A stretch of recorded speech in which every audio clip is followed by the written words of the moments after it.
passive, he can just take all the towers and apply pressure para mas madaling makapasok dun yung LP. Pina-force nila maging 4 versus 5 fights every single time. Exactly. Pero this is very interesting, DDZ, ah. I mean, the Benedetta was left open here for the side of U-Level in return. This is very tricky, no? Look at the bans here on U-Level. They're actually banning the Digi against LPE. Meanwhile, Ah. yeah, LPE, they actually have a certain strategy dito since they are willing to give the Benedetta for the side of U-Level. They pick here the Sylvana, one of the priority, or rather the sabihin na nating meta favorite Yeah. as a tank dito. Pero they're still securing once again dito yung YSS ni Aspect together with Jake the Dogs, Alice. Yeah, well, tingin ko dito well, going back sa question mo kanina, tingin ko yung Digi, well, isa rin siya sa mga ano eh. So, most of the time kapag binaban nila yung Digi, it's either they will go for well, an Atlas, isa sa mga hard counters yan, they will go for full CCs. So, with that, and also they might go for heavily bursted heroes kasi ang laking bagay na binibigay ng Digi, nakita natin yung from the previous tournament na ano eh, isa siya sa mga magandang pang-counter. Again, with the Aegis Emblem spell on top of the Digi, ang dami niyang shield restoration na pwedeng ibigay sa mga kalaban, or at least sa mga kalaban niya, well, as a whole team rather. And tingin ko dito, napakagandang pick-up din sa side ng LB. They have secured a Farsa and also a Benedetta. So, isa rin kasi sa mga risk pick dito. Kung sakaling magpa-Farsa ka, merong Benedetta na open. So, medyo exposed yung Farsa. But looking at LPE naman, side ng LPE, they have a very good start. I love their draft. A very good initiation using the Sylvanas Imperial Justice is also one of the best ways for them to start the fight. And then yung sulub-sub factor na naman dito ni Alice sa side ng LPE. So, Itong ano din itong Sylvana rin yung magiging sagot nila talaga sa mobility nitong Benedetta. Wherein sometimes it's gonna be tricky, di ba? Where this is gonna be BMO's hero. So for most likely, kabisado niyang gamitin to. Kasi medyo mahirap minsan hulihin ng Benedetta kasi pwede siyang umano ng eye for Electro Final Blow, pwede rin siyang mag-eye for an eye para maiwasan yung Imperial Justice. But going into the bans ngayon dito, natin for the 4th ban, Basha is banned as well with Yuzhong. Both of the teams, I think in terms of the early stages of the game, pareha silang sasabay dito. I mean, really leaning towards dito for LPE once again. Ito, kumbaga in terms of playstyle, whenever they had Aspect here on the YSS, alam mo na sila ang magsiset lagi ng tempo. Wherein dito naman sa U-Level, it's almost the same as well. Kasi they still have here the Farsa, wherein ito yung isa sa naging tool nila kanina kung bakit nila na-prolong yung laro together with Documents, Atlas. Kumbaga hindi basta-basta nakakapasok yung LPE kanina. Pero of course, hindi pa rin yung naging enough para makuha ng U-Level ang panalo during game number 1. So, kung ikaw ang nasa posisyon ngayon ng U-Level, this is match point, definitely. So, they are fighting for their tournament life.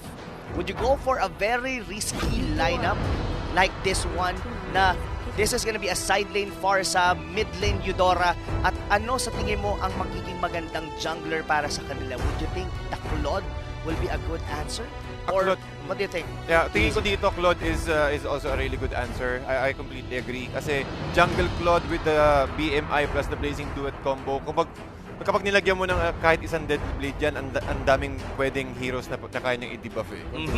Pero ang tingin ko naman dito, medyo Eudora Farsa, medyo risky. Hindi ako masyado, medyo paling ako sa Eudora. Kasi napakadali mag-itemize. Well, kasi ang hirap magic pati physical damage eh. Okay din siya, but you are risking physical damage here, which is also the easiest way for them to dish out damage. Pero ikaw, masabi mo dun, Rob? Oh no, actually na-excite ako nung hinover yung yung Cyclops, and once again LPA will be going for the Pakito. Hindi to naging successful kanina nung kanilang laban on the first series against Teamwork. This might actually work right now with U-Level as the heroes here for the side of U-Level is somehow squishy. Pero somehow din nasasabay during the early stages of the game. This is both of the teams are really capable to be able to get a snowball.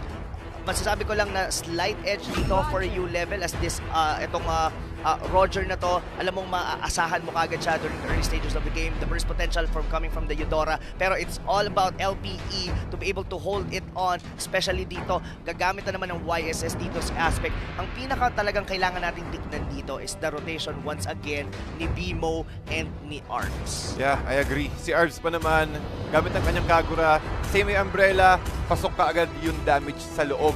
And sabi mo nga kanina, Rob, na more of a glass cannon draft yun dito yung U-level, which is really good when it comes to early game kapag nakakuha agad sila ng magandang snowball factor, kapag sila yung nag-set up ng momentum. Pero pag tumagal tayo ng 15 minutes onwards, medyo mahirap dito yung kalagayan ng U-level. So they need to end the game quickly. Kapag nagkaroon ng item sitting Kagura, the backlines, siguro isang semi-umbrella kapag, since Farsa kasi hindi talaga siya nagde-defensive item, more of a glass cannon type talaga siya na hero. Yes. There's a big possibility na isang yin-yang combo, Farsa is a very high-risky na hero for this one. Pero let's see, tignan natin kung ano magiging lagay dito. LPE playing the blue side and LB naman sa red side. Ang interested talaga ako dito, TDC, is paano na-utilize ng LPE dito yung Pakito. Given that you would want kasi a prolonged team fight whenever you're gonna be using a Pakito, puro burst damage kasi yung meron dito sa U-level. So meaning to say, ang hirap magstay during team fight na hindi ka mababurst down agad-agad. And just like that, Escanor will be going against 1v1 doon sa may top lane, Benedetta versus Pakito. Meanwhile here, onto the bottom lane, mukhang mabilis ang rotation yata dito ng U-level as they're about to pick off dito si Bimo, but there is still a flicker na na-burn out dito para sa side ngayon dito ng LPE. As Escanor barely alive, pero mukhang hahabol ba siya dito, Kuya TDZ? Medyo risky yun. Kinakabahan din ako kanina. Akala ko, mag-zoom in siya sa paloob. Pero still, respect. This is game 2. Medyo sobrang crucial talaga kung ano mangyayari dito early game kasi yan yung mag-set up ng tempo para sa side ng LP at U-level.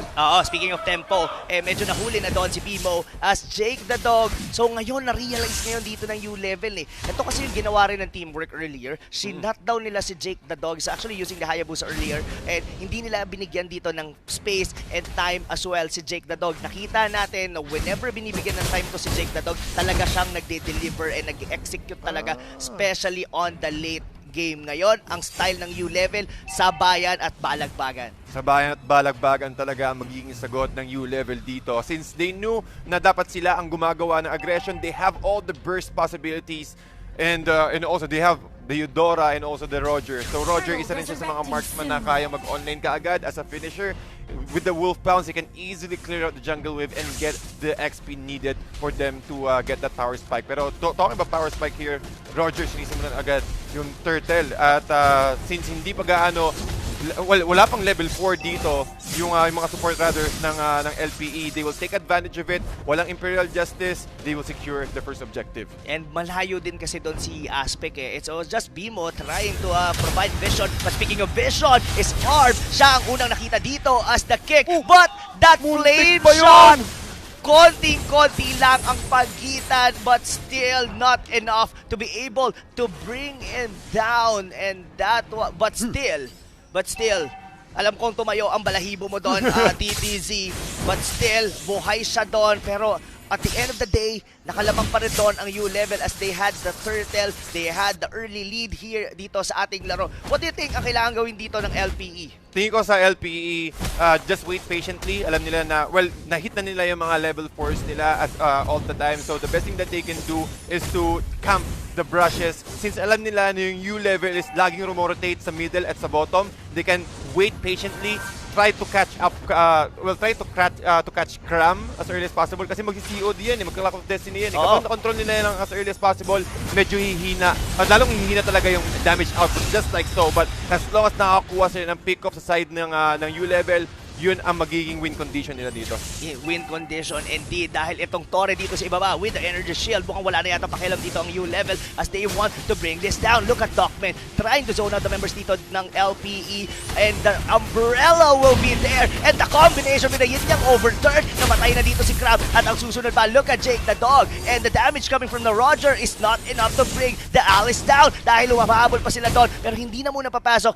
Disiplina muna dito for LPE as they were were able to turn around that. Muntikan silang matalo doon, pero those pickups na nagawa nila with the Farsa, malaking bagay yon. Ang laking bagay talaga niyan. 2-1-1 na si Cram ngayon. And adding to the key na meron siyang mystery shop, mas maaga siya makakuha ng COD, mas maaga niya makakuha ang kanyang power spike. So, ang plano ng LPE, find the Farsa. Hanapin natin kung nasan si Cram dito. Ngayon, nagamit niya yung kanyang feathered airstrike. Ito yung magiging opening ng LPE. But I think they will not commit. Medyo risky at ang layo ni Aspect. Wala silang retribution just to secure the kill or just to secure that turtle. Masasabi natin dito, the reason why laging malayo si Aspect is that they're not really trying to commit any early team fights. Kung makikita mo rito yung Pakito dito ng side ng LPE, nagka-cutlines lang siya doon sa may top lane, and even Aspect just continuously farming onto the jungle ng kanilang side. So meaning to say, they know their power spike and this is not the time at they're actually on the right track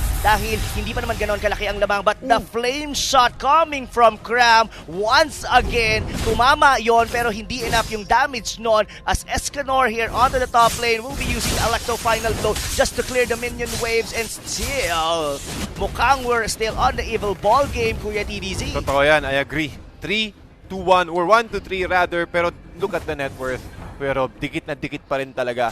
And also the experience is really close as well. Ang hinihintay lang dito ng LP is yung tipong magkaroon sila ng opening na magkamali at mahuli nila dito si Dian or si Cram na heavy magic dealers. Kasi yun ang problema nila eh, they cannot afford to get caught. Kasi kapag may nahuling isang member dito yung LPE, lalong mag-snowball. Alam nila yung na talagang mataas pa rin yung burst potential. So they need to itemize first. Or at least hintayin nila na magkaroon ng item dito si Bimo. But Bimo with the tough shoes, I think he will transition into a Shadow Mask after this.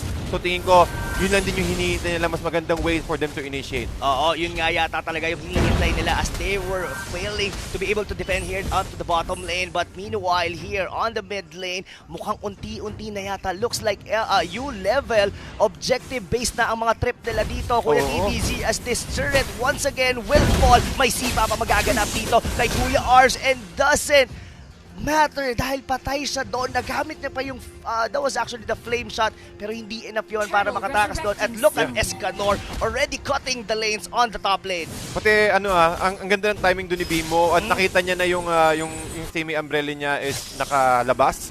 So it means hindi niya magagamit yung kanyang flee, yung kanyang second skill. So with that opportunity, na-hold down niya yung power spike din dito ni Arvs. Well, nakakuha na siya rather ng Clock of Destiny, but it will prolong the next item which is the Lightning Truncheon. So napagandang pick off, 19.3k net worth against 15.9, so malaking bagay pa rin to at napakaganda control din para kay Cram with the feathered airstrike, but Jake the Dog might not survive this kind of scrimmage. Hindi talaga siya nag-survive dito, TDC, as even the Imperial Justice doesn't even matter now dahil wala nang nangyari doon, dahil unti-unti nang nababasag ngayon ng mga outer turrets dito ng LPE. And suddenly, they are being choked out, papasok sa kanilang base at 7 minutes in. This is a complete different U-level we're seeing right now, TDC, as they are very on a commanding lead here on the mid-game. Escanor going 1v1 against Ryota. Itong si Pakito dito, hindi pa natin nakikita talaga yung kanyang full potential on this draft from LPE. It's actually 0-0-0.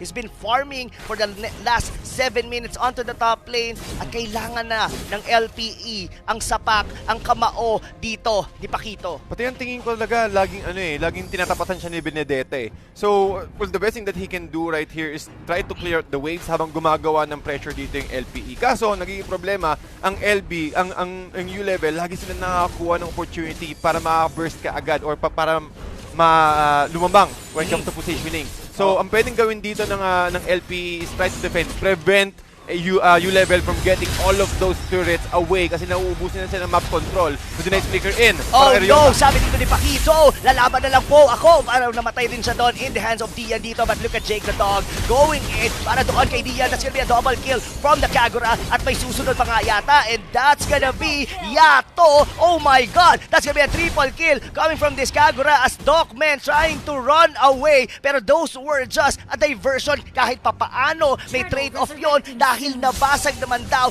ni Escanor yung top lane, but still members from U-level, isa-isa silang nabura doon, and masasabi ko lang, yung damage ni Arbs dito, kailangang respetuhin dito ng U-level. Ang sakit niyan. Ang sakit na ng damage niya ni Arbs. I think around 9 minutes, he's about to hit that max stacks ng Clock of Destiny.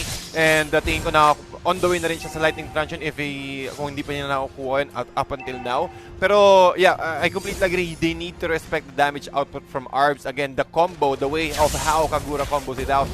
Ayan na, malapit na. Isang item na lang, which is the scroll. Makukuha niya yung Lightning Truncheon. So, mas masakit yung damage niyan. At hindi pa gaano nakakapag-itemize dito yung U-level except kay Docman na merong, Athena Shield. Totoo, totoo. Once na mabuild niya yung Lightning Truncheon dito, magiging mas masakit talaga yung kanyang yin-yang overturn. Pero that's gonna be a trade. Na-trade yon sa base turret. And look at U-level right now, TDC. They are very confident to try here the very first Lord. And Docman, ito yung ginawa ni Bimo sa kanila kanina, providing the vision with the tank show. And Bimo on the brushes, mas-spot out siya dito ni Docman. And Docman is trying to use the way of the dragon doon sa Sylvana. At yun na nga, siya ang unang nawala as Escanor trying to flank here the backlanes ngayon dito ng LPE. And this gonna give them the space and the opportunity para makuha dito yung pinakaunang Lord. It's only gonna be the Kagura's who might actually try na mag-steal. Pero sabi dito ng LPE, mukhang hindi na natin kayang i-contest yon. And as Escanor is being the one who's bullying the back lanes ngayon ng LPE. Ang ganda ng pagkaka-back out dito ni Escanor. Talagang, okay, sige lang. Alam ko din naman na hindi nyo pa, or medyo mahihirapan kayo when it comes to contesting that Lord. So, I will just use my time to farm and at least control the lane much more further. So, ang Lord is magpupush dun sa may top lane. LB, they're really confident. At Escanor, yun din yung dahilan kung bakit siya nag-cut ng lanes. Malapit na siya makakuha ng BOD dito. So, with that damage, enough na rin yung Athena Shield plus the Brute Force Breastplate. I think that is a good opportunity for him to again go much more deeper. Meron siyang additional damage. So, Arvs, he needs to use his Rasha Umbrella Flea wisely kasi kapag nahuhuli siya, nakaagad na parang ganito, naku, muntik-muntik na naman. Muntik talaga yon. Those two pops coming from the middle airstrike with the flame shot na hindi man lang tumama doon. But look at the combination dito coming from Ryota. Mukhang may una yata mawawala, but the immortality was already been popped by Docman. But Dian will be the one to first to fall. Pero sabi dito ni Escanor, wala na yata siya dito pakialam. He actually going in doon sa pinakamalalim doon na base ngayon dito ng LPE as the minion waves unti-unti na ngayon pumapasok dito sa base ngayon ng LPE Escanor? as Escanor has been trying to hold on pero hindi na siya mabubuhay doon. But the tower on the bottom lane, basag pa rin naman. Now, U-level will be disengaging here against LPE and still they are about to hold it on. Tingin ko, Kuya TDC, LPE, kailangan lang talaga nilang mag-hold on. They had it, kailangan lang nilang i-sustain yung mga damage dito na pag-initiate ng U-level. Pero kasi ang ginagawa rito ng U-level, si Cram, hindi na siya nag-iintay pa. Inuunahan niya na kagad with the Federal Airstrike para mapaungli niya na kagad is technically the one who's zoning out the members ng LPE. Then meanwhile, Escanor, pinapasok niya yung mismong likod ng LPE. Totoo yan. At nakita natin kanina, again, the patience from Cram. Hinintay niya muna talagang, kasi alam niya na, na-jumook out dito si Ryota gamit yung kanyang dashes, or rather yung kanyang back out. But that last feathered airstrike gives them a lot of opportunity. And also at the same time, again, the U-level, catching Jake the Dog. At sabi natin kanina, si Jake the Dog mahilig talaga siya sumalubsob.